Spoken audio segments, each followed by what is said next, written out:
Assalamu alaikum урматтуу Only Top каналынын көрмандары, көкбөрү сүйүүчүлөрү.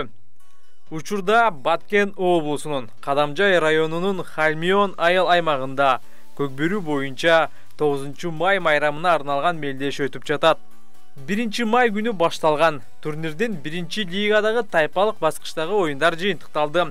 Эсиңиздерге салып кетсек, 1-лигада 20 команда күч сынашкан. Бүгүн 3 май күнү жогорку лиганын чучуулагы болуп өттү.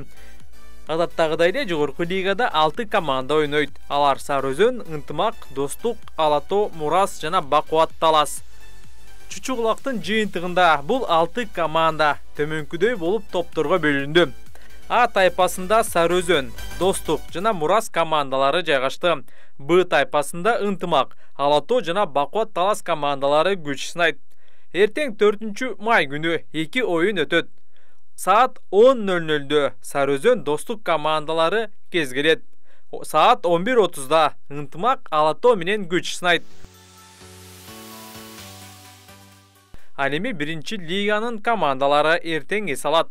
Белгилей кетсек, 1-лигадан өз тайпаларында 1-орун алган командалар плей-оффко чыкты.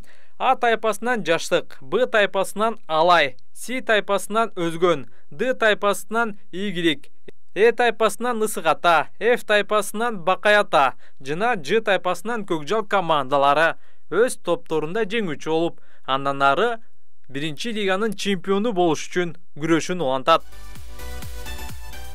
Нороз турнирине салыштырмалуу бул ирет тайпада бир топ өзгөрүүлөр болгон. Эсиңиздерге салсак, Норузда Алато, Көкжал жана Сарыөзөн командалары А тайпасында жайгашкан. Б тайпасында Достук, Мурас жана Ынтымак клубтары күч сынаган.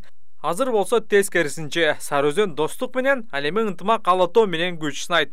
Буюрса эртеңки оюндар өтө кызыктуу болот. Эртеңки күнү боло турган оюндарга ким кандай прогноз кылат, жаза кетиңиздер.